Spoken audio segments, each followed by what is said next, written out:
signed up for one of those, it looks like. So thank you. Did anybody give any speeches that they want to talk about? Okay, we have a race. Let's start with Lori over here.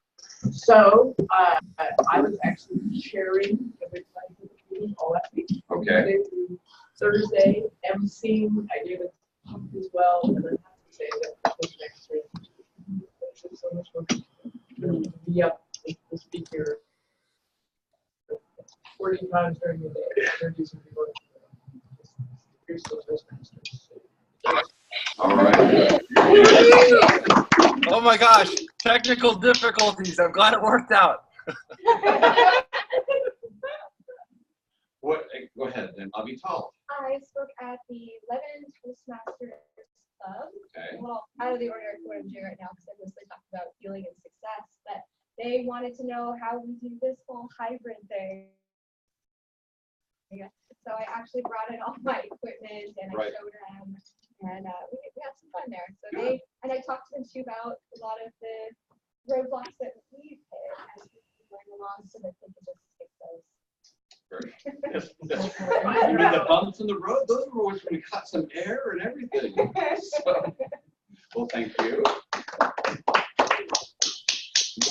Laura Lee and I went to the 4-H. The 4-H gives speeches, and they were practicing. Some of the children, they have what are called Clover Buds, and they have junior 4-H, and then there's the senior 4-H, and we were working with the Clover Buds, which are young up to the age of 9, and then there's 9 to like 14, which is the next group, and those are the two groups that we were working with, and we got to help with them with their speeches. We learned what they're going to be doing and how they're going to be judged. They are actually going to be here in the end. It's in April. 24. April 24th, and so we're going to have some young children coming in, and I have Some are Clover Buds too. Yeah, we have some Clover Buds which are going to be coming in and speaking, and they talk from 3 to 5 minutes.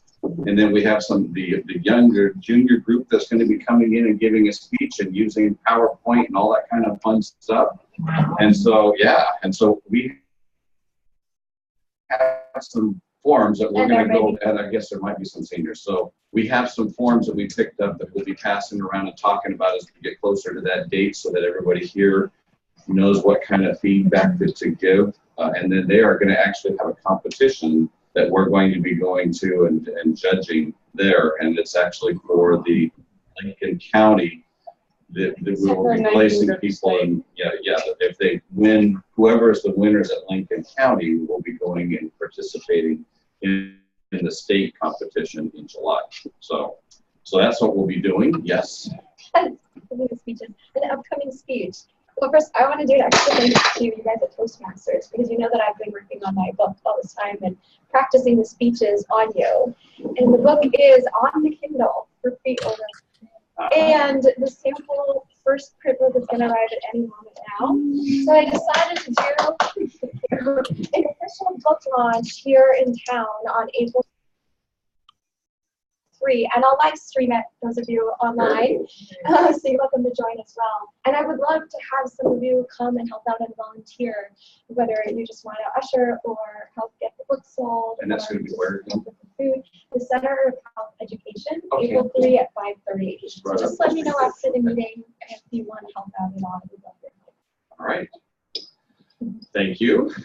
One more thing. We have 2 more bits of business. As a club leadership, we met last Wednesday, and we went through and we came up with a number of proposals and things that we want to put out to the club. And so rather than doing it in this format here, what I think I'll do is I'm going to send out an email with kind of a bullet points so that everybody can have a chance to look at it. And then we'll talk about it the following week in this format here. So online club members as well, I'll send out an email to everybody so everybody will be able to see what we're talking about doing. And then we'll have next week, we'll just have a quick, like first 5 minutes of the meeting, we'll discuss those bullet points, and then we will be putting to the club a vote for what we would like to do going forward. So just kind of keep that in mind. And then our open house is in 3 weeks, and it was going to be combined with the princesses. And so we've already got some feedback of folks saying that they're planning on coming, but let people know we're going to have this set up like we did the last time, where we have it in a U shape here, and we will have. A few people who have said that they're wanting to come. So yeah, so we're going to have lots of guests, and for simplicity's sake, we're just going to keep the same evaluators or for our princesses, so that way they get consistent feedback from the same people. So Svetlana, you'll be doing that as well. And then if you're not going to be able to be here and you were an evaluator, let me know so we can get that changed on the program. What's the date? That is March 20? Excuse me. So yeah, March 20th. Was it 20th? Yeah, March 20th. Yeah. So, all right. Last piece of business. 2 weeks, that's 2 weeks from today. Yes, yeah, it is 2 weeks from today, isn't it? Do we need to let you know if there's guests, that we're bringing guests? No, that's okay. They can just and Jaylene, our sergeant of arms, will jump up and greet them and hug them and Yes, bring them into I our- will. All right, one last piece of business. We do have an award to give out, a educational award. And Diane didn't know about this because it was brought into me here. And if I could have Diane and Avital up to the front up here.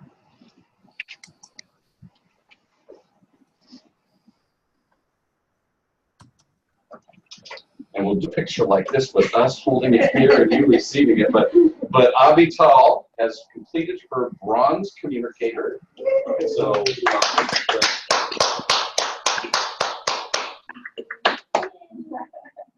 And I smile. there we are. So congratulations. There we go. One last. Oh, yes. I need a check. And if you really can't give me a check immediately, please let me know you're gonna not renew, so I can plan for it. I'm gone, like completely gone on one of those big trips up there for the next week. So Okay. I'm out of limited email, zero cell phone. So they don't, because in the movies, they have helicopters go out and you don't have access to one of the helicopters landing. I just was thinking like Mission Impossible, you're out there, you have a deposit to have to make. Yeah. Doesn't work So, that way. I'm hoping to do an initial deposit, get people signed up now, so it's like time is. All right, so dues are due, I'm please gonna let me mail you a know. check today. Okay, yeah, so And- if you want to mail it, this PO Box 550 on South Beach, 97266. Okay. With that, please help me welcome Avital. She is our Toastmaster of the day.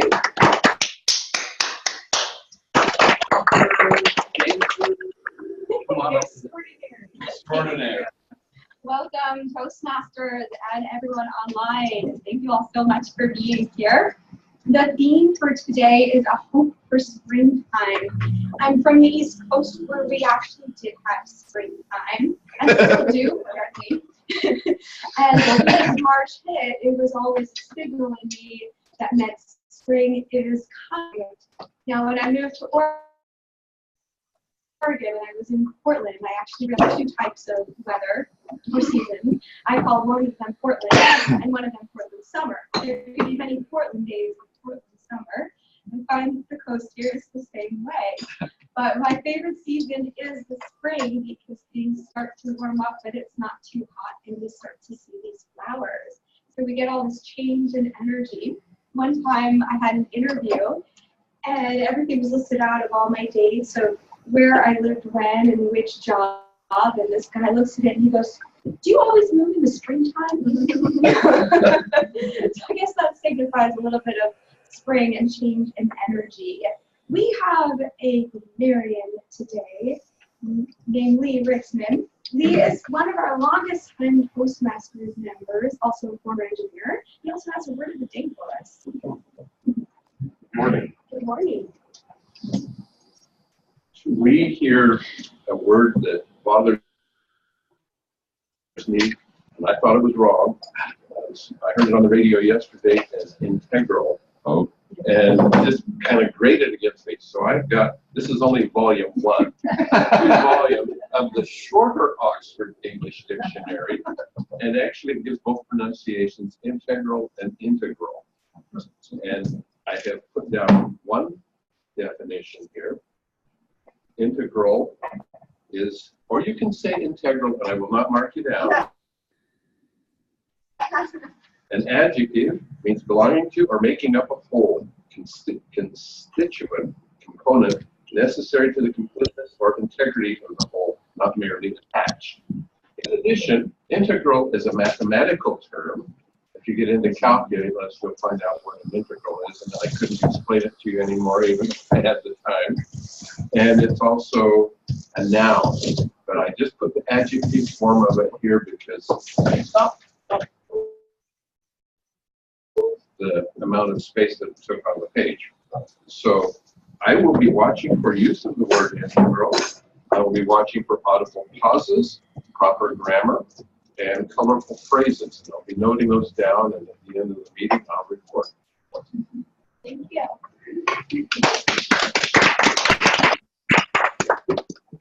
Dictionary office.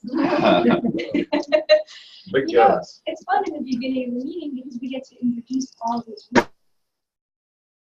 because each one is an integral part to this meeting. People often think it's just about speaking, but it's a lot more, as many of you know. And I have a question for you. Who are you and what are you doing? Jaylee, our timer, looks through these lenses to guide individuals and teams on the adventure of creating lives they love living at work and at home. She works as an executive and personal coach and professional development facilitator. Would you tell us a little bit more about your role as a timer? Yes, I will be noting each person's name and then the requested time for whatever they're doing, and then the time that they've used for whatever they've done. Thank you.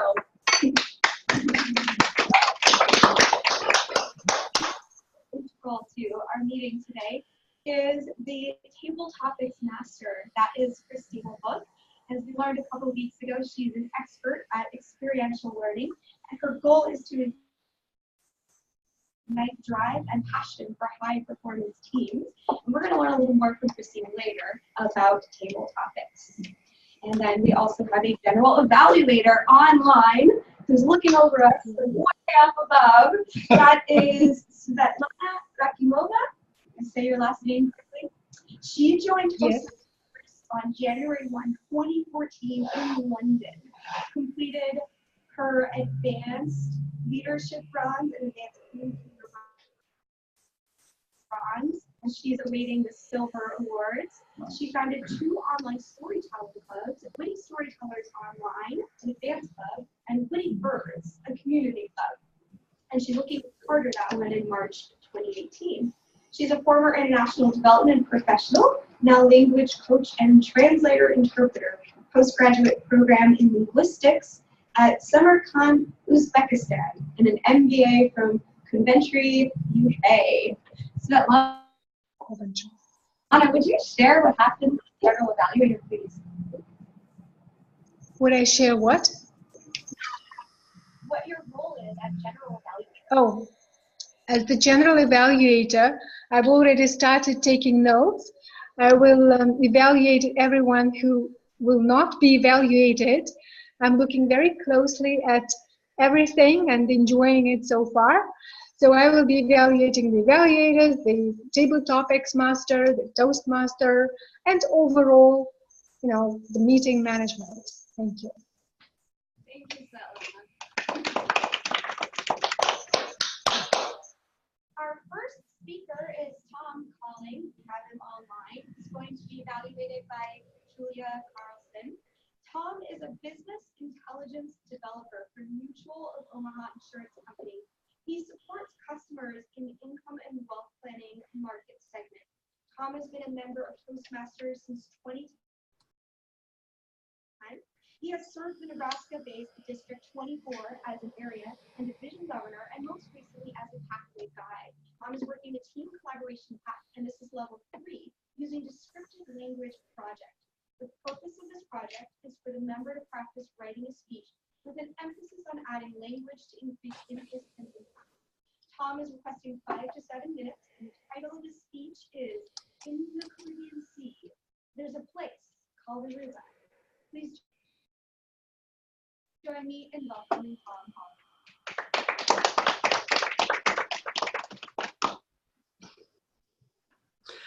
Thank you, Madam Toastmaster, fellow Toastmasters. And with apologies to the great American poet, also known as a songwriter, John Edmund Andrew Phillips, in the Caribbean Sea, there's a place called Aruba. That's where you want to go to get away from it all. Bodies in the sand, tropical drink melting in your hand. We'll be falling in love to the rhythm of a steel drum band down in Aruba. My fellow Toastmasters, this morning was not a great morning to be in Omaha, Nebraska. It was cold, it was snowy, and once I scraped off the level of snow, there was ice down below. And so I was quite grateful that I was going to work from home today so I could participate in this meeting with you and that I didn't have to drive in. Unfortunately, my wife still did. She's a school teacher, and that meant that I was still out dealing with the driveway first thing this morning. I posted that video of a little bit of scene to our Facebook group if you'd like to take a look at what this morning looked like for me. Unfortunately, you can't get away from winter weather when you're living in Omaha, Nebraska. You might even say that it's an integral part of enjoying those 4 seasons. And I certainly hope that when I'm retired, I no longer need to enjoy 4 seasons. I'd much rather live someplace nice and mellow and mild year-round. But my friends, let's talk about Aruba. It is just off of the coast of Venezuela. It's on the South American continental shelf, and it is truly a paradise. What do I mean by paradise? Caribbean weather year-round. Through the course of an entire year, they normally only get 18 inches of rain. Many things in the Caribbean might be impacted by hurricanes, but Aruba is so far south that it isn't. When hurricanes come across, they start near Africa, and then they start to come across the Atlantic, and then they always hook up. They hook up towards Florida or Texas or the eastern seaboard, but they never go down towards Aruba. They never go down towards Venezuela. The other thing to appreciate about Aruba is it is a constituent country of the Kingdom of the Netherlands. And what this means is, unlike many places in the Caribbean that have endemic poverty, Aruba has a very good standard of living. The vast majority of the people in Aruba enjoy a middle-class lifestyle. There are some industrial things. If you went to the very southern tip of the island, you'd see an oil refinery. But if you're along the western and northwestern coast of Aruba, it's just resorts, tropical weather, beautiful sun, and lizards. They have more lizards in Aruba than I think any other country on earth. It's just truly amazing. But the best part with this Dutch influence is the food. Not only do they get imported food directly from Holland, including all of those wonderful cheeses and chocolates, but it has infused the cuisine of the island. There is a dish called keshi yena, and it's a combination of Caribbean food with that Dutch influence. Essentially, it's a casserole. Imagine chicken with raisins and lots of good spices. And then, oh yes, covered with ooey gooey melted Gouda cheese. Ah, that is some delicious stuff. There's lots of opportunities for recreation. In addition to the beach, there's opportunities to go snorkeling or even scuba diving. There's a wreck of a German boat from World War II. They had a choice of either surrendering the vessel or sinking it, so they sank it. Gotta love Germans and their sense of practicality. Not only that, there is the eastern side of the island is very desolate. It's a national park. And you have these vast expanses of land with cactuses and sand right next to the ocean waters. The amount of variety of interesting topography, it's just really interesting. It's fascinating.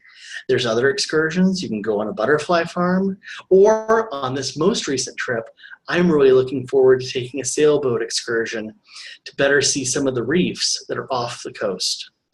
And so my fellow Toastmasters, whether it's recreation, whether it's food, whether it's just some fun in the sun, you really must try Aruba.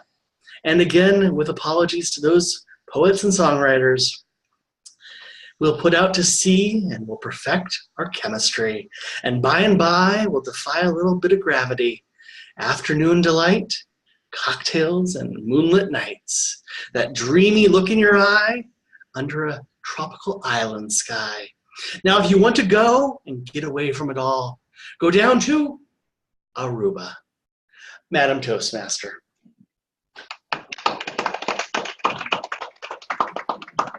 Thank you, Tom. What he didn't tell us is that he's actually a travel agent and he's ready to book all of your trips to Aruba. You can contact him after the meeting. What was the time of his speech? 5 minutes, 43 seconds. Please take a moment to write some feedback for Tom. You're welcome to give that to me and I can scan it all in for Tom and send to him later. So before spring was called spring, it was called Lent in Old English. Starting in the 14th century, that time of year was called springing time, a reference to springing from the ground. In the 15th century, this got shortened to springtime, and then further shortened in the 16th century to just spring.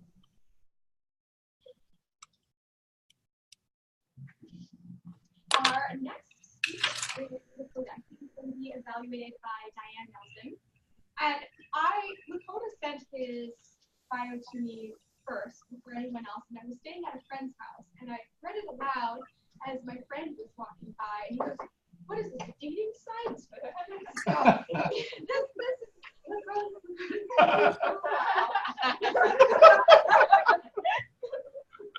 part adrenaline junkie, part awareness junkie. Lakota spends his summer working as a wildland firefighter in Alaska and his winter's training as a visiting monk and Zen student at a meditation practice center in California. He loves surfing, traveling, mangoes, and the color blue. His speech today is from part 1 of the Presentation Mastery Pathway, and it is on researching and presenting.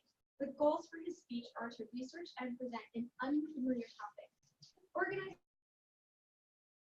the speech clearly to maximize audience understanding, craft clear and engaging transitions between main sections of your speech, use the site sources to support speech content and a source list available to audience members. This is a 5 to 7 minute speech, and the title is When the Heat is On. Welcome, Lakota.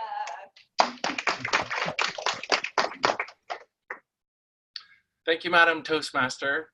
Fellow Toastmasters, welcome guests.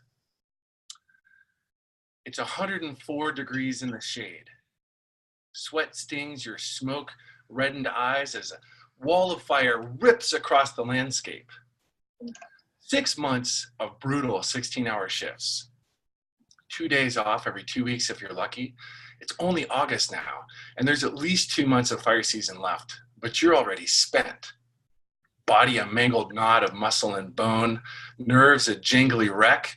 You can't remember the last time you hugged your family or pet your dog, and birthdays, anniversaries, vacations. Yeah, right. But right now it's go time. The wind has picked up and the sky has turned an inky black.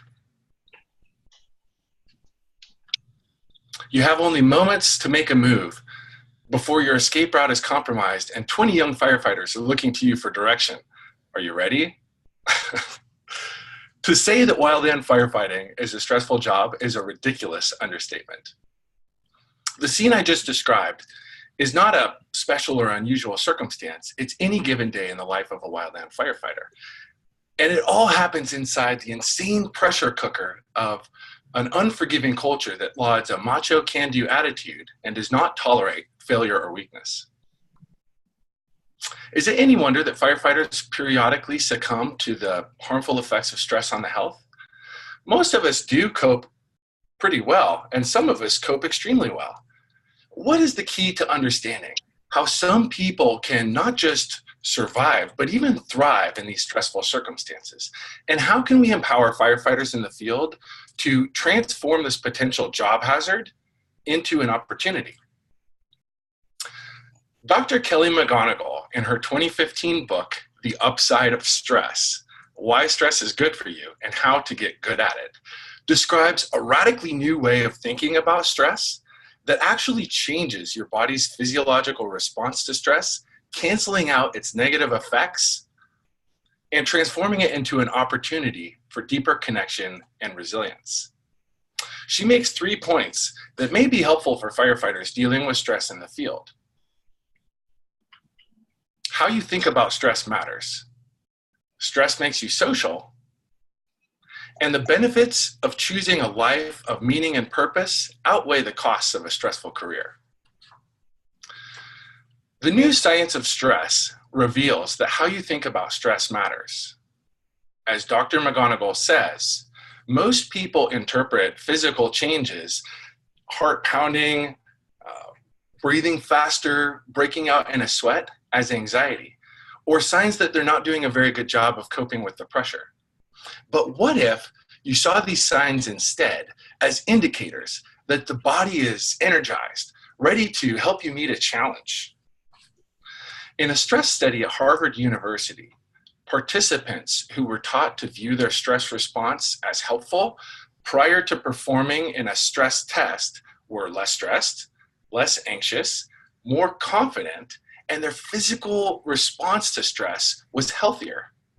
Their heart rates remained elevated, but their blood vessels relaxed, reflecting a healthier cardiovascular profile that actually mimics joy and courage. You can feel stress and think to yourself, this is my body helping me rise to this challenge. When you view stress in this way, your body believes you and your stress response becomes healthier. Stress makes you social.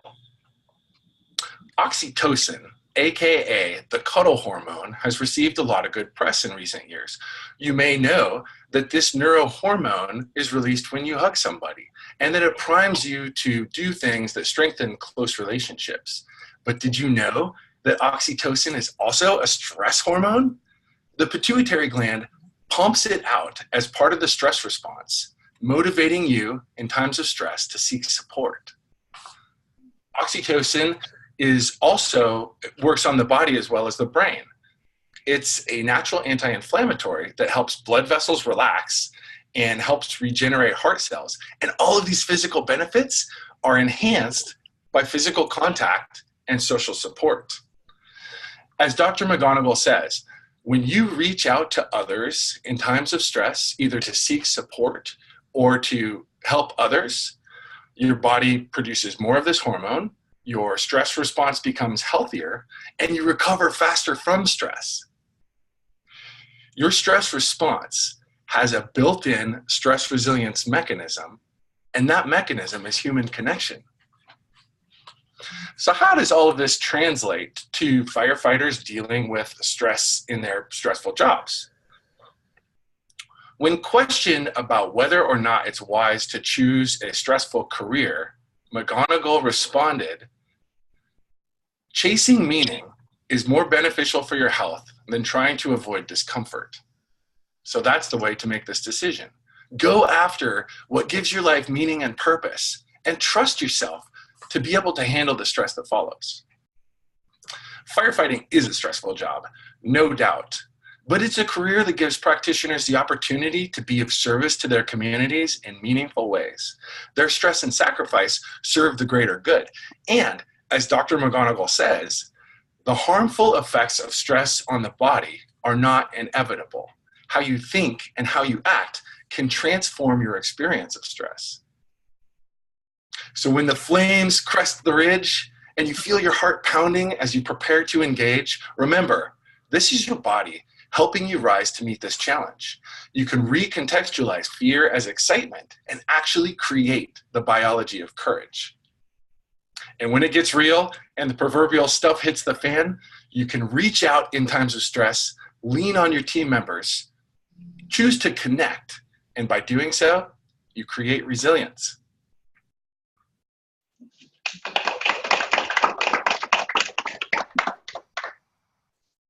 Thank you, Lakota. He has been putting out a campaign amongst the firemen to hug a little bit more. So the time of the speech, please. 6 minutes, 43 seconds. Thank you. And you can write down your feedback, Lakota. Pass that to me as well. So speaking of when it's hot or not, the temperature right now in Newport, our wonderful spring morning, is 40 degrees. Portland has 35 degrees. I was just in Ashland, where it's now 27 degrees. But we could jump over to where I grew up. Speaking of spring supposed to be happening now, it's only 37 degrees. Go up to Boston, 35 degrees. But if you go down to Miami, it's 75 degrees. And you could go all the way down to Aruba, and it's 83 degrees. Oh, And man. we just jump right to summer all the time. And lastly, if you're worried about the heat or the fires, we're probably out there trying to keep warm because it's 20 degrees in Fairbanks. A wonderful spring day for Fairbanks. We have time for a couple of table topics. Christina, I will hand it over to you.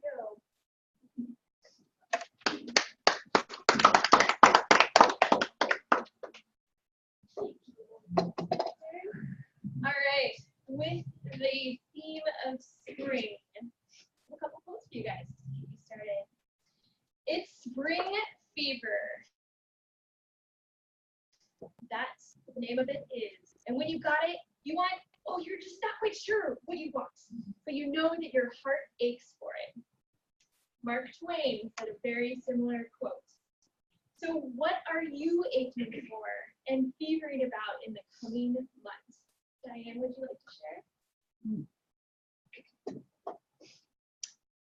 What am I looking for in the coming months? That's the question. I am looking for sunny days and less rain in the coming months. And I'm also looking forward, I'm going to the Caribbean next week, to Aruba, it's the St. Croix. And I will be there for the next 2.5 months. So I am looking forward to scuba diving, getting in over my head, and lots of sunshine.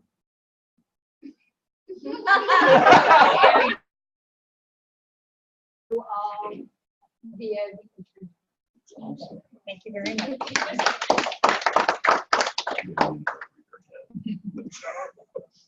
All right, Brian. So in the spring, at the end of the day, you should smell like dirt. Right?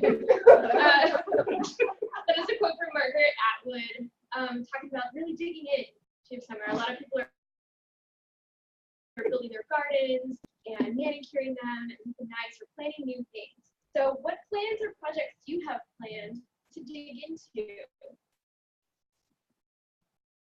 Madam Topics Master, on your first question, I thought, I'm going to get my bike out. It's just been sitting there and looking forlorn. I get to get my bike out. This is a great town to bicycle around in. And then you asked the second question, I thought, rocks. Rocks. We're doing our whole lot, our whole garden as rocks because I can't kill rocks. But that also means that I spend a lot of time with a shovel in my hand moving rocks. And I mean, it's fun and the result is going to be nice, but I guarantee well, I may not smell like dirt at the end of the day. I may smell like I need a shower at the end of the day. But I will be playing props. One more? Okay. A little bit different take. People were always the limiters of happiness, except for the very few who were as good as spring itself. What do you hope to sprout within happiness of the people around you? Maybe this week. Lori? Well, I actually am going to be sprouting a garden. And I have been planning my garden because I'm so excited. I have this ginormous elephant garlic that is literally this big. I bought it when it was this big, and within a week it's become this big. And I have some broccoli that I bought, and then that's an actual plant. And then I have my seed packets that I'm really excited about. I have this carrot tape that is going to be planted, and I decided against potatoes just because my garden magically grows potatoes. I don't know how, but we literally were digging and we're like, oh, hey, look, a potato, and another one. So our compost can plant things for us at times. We actually had this ginormous thing of acorn squash that mixed with zucchini that took over the entire garden that we didn't plant, by the way. And Successful though. yes, oh, it was very successful. We had lots of non-planted items that were very successful. And then we're going to do some beans and some peas. So I am very excited about my garden that I'm starting.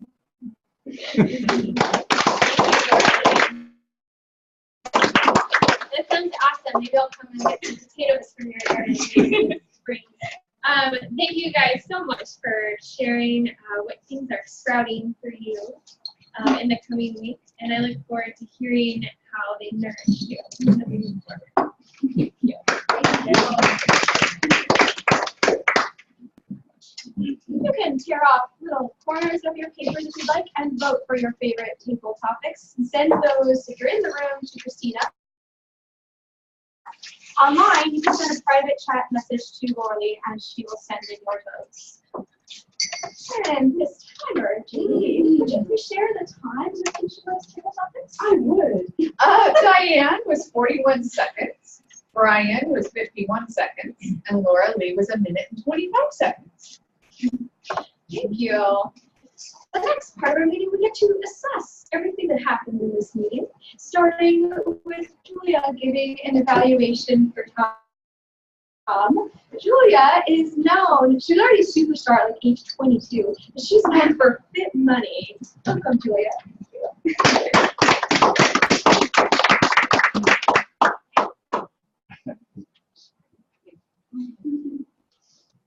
All right, Lakota.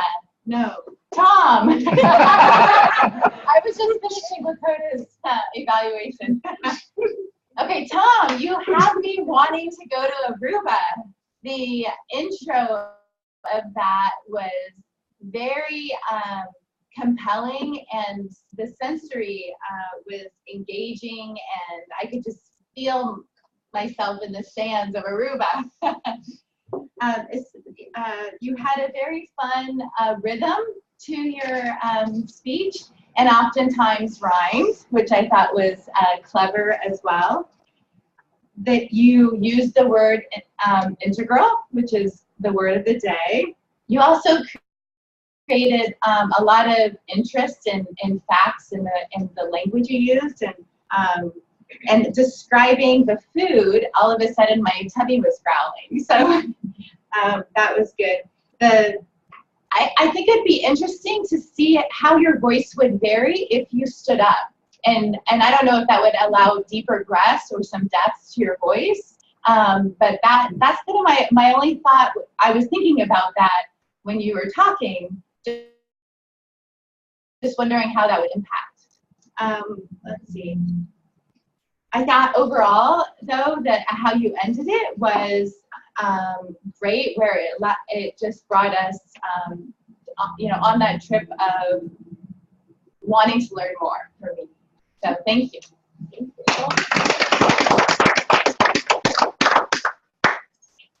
Our next evaluator is Diane Nelson for Lakota. Diane is our VP Education, and she actually teaches online as well. Lakota, what an interesting, wonderful speech.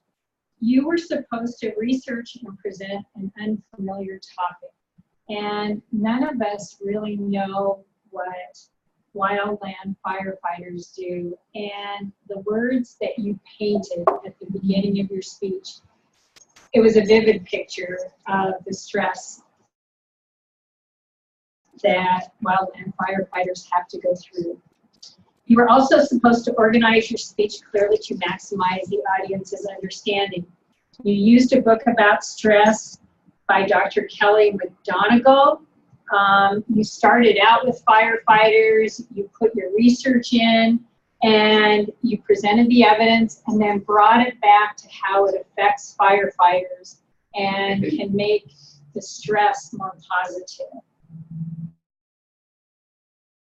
And again, this leads into crafting a clear and engaging transition between the main sections of your speech. Yes, you did that. Again, you took us through how stress can be good for us and the benefits of how we can use it. And again, you started with firefighters, presented the evidence, and then brought it back to how it can be a positive experience. Use and cite sources to present speech content and make the source available to the audience. You didn't really make the source list available, but you didn't really have to. Again, you used a book written by a PhD, and you also brought in Harvard research to substantiate what you told us. I want to just, it was a wonderful speech. This is your second speech, I believe, and you're just making wonderful progress. And I want to give you just a few ideas for next time. Again, it's very different presenting a speech online versus in person. You, like Julia said, can't really stand up. You look directly at us, but maybe a few hand gestures or facial gestures would improve what you're doing. But overall, just a wonderful speech. Thank you, Lakota.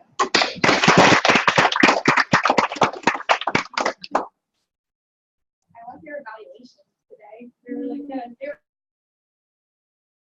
easy and fun for us. And our timer, do you have anything else you'd like to report? More than time. Well, I wasn't sure if I'm supposed to, there was a set amount of time requested for the evaluations, but 3 to 5. 3 to 5, okay. Sorry, not. No, 2 to 3. 2 to 3, yeah, 2 to 3. I'm getting good at this time. I think I'm gonna make a form. There is one in the online stuff. Okay, I gotta find it.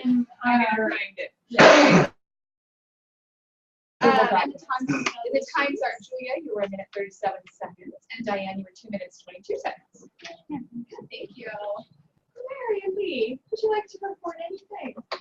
Certainly. May I do it from here? You may. Okay, and I'll try and talk to both ends of the audience here. So the word of the day was used, Avital used it twice, Tom once, Julia once, and I didn't pick up any others. Audible pauses. We did very well as a club. We had like fewer than 5 until Julia got up. So you got the awesome word. So, but Diane contributed to that as well.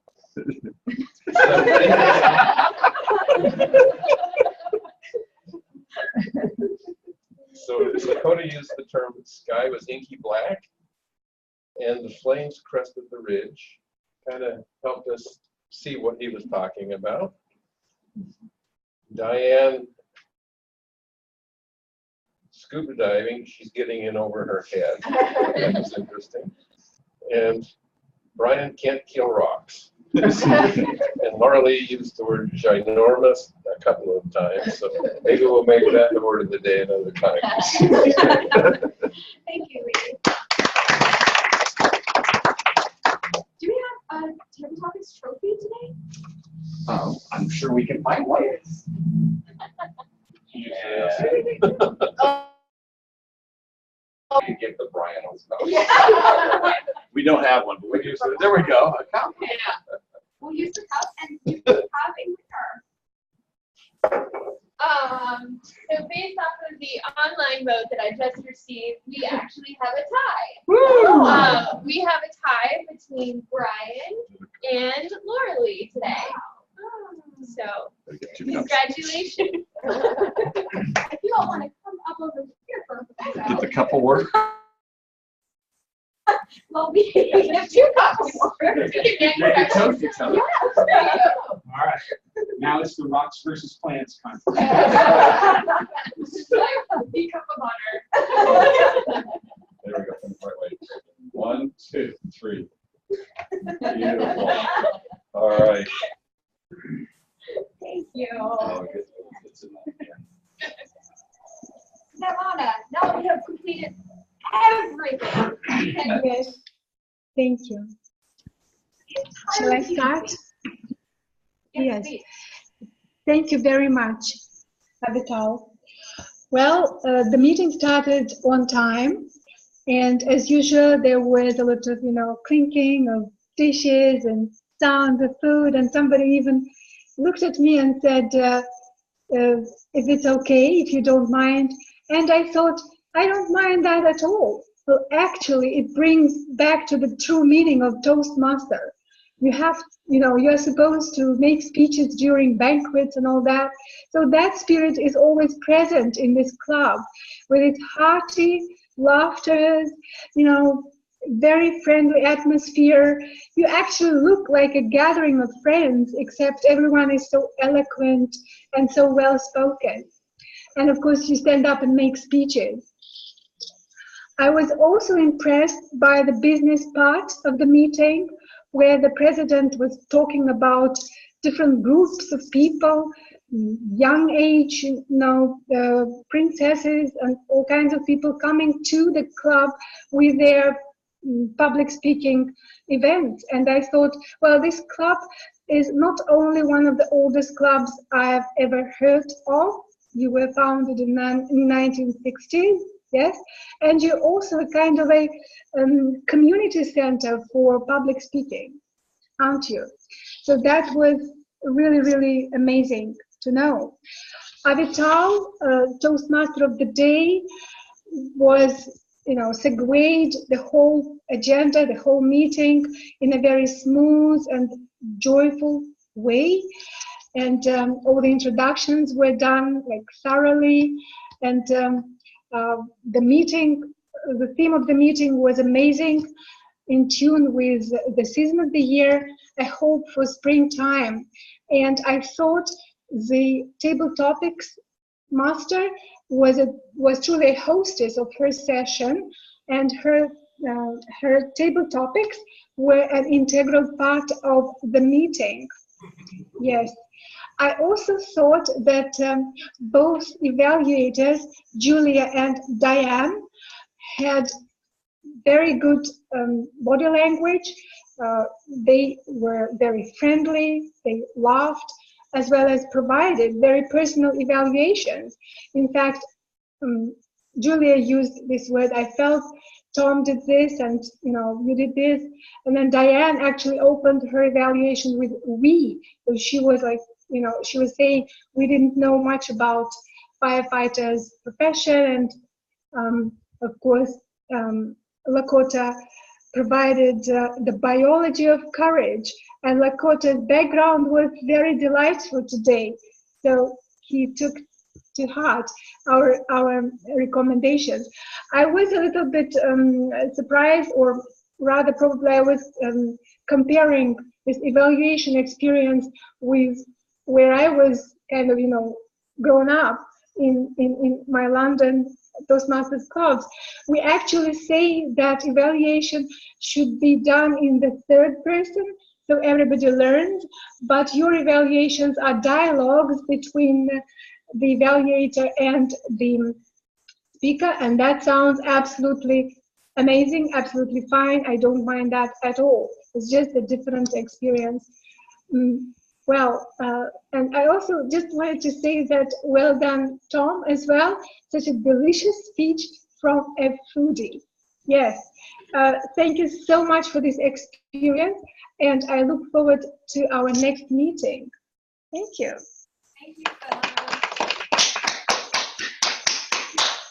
Point for Svetlana for saying integral, and I also just want to thank and commend the club because we didn't have to scramble this morning to figure out roles. We had it all started before the meeting, and everyone showed up who had a role done. Thank you for that.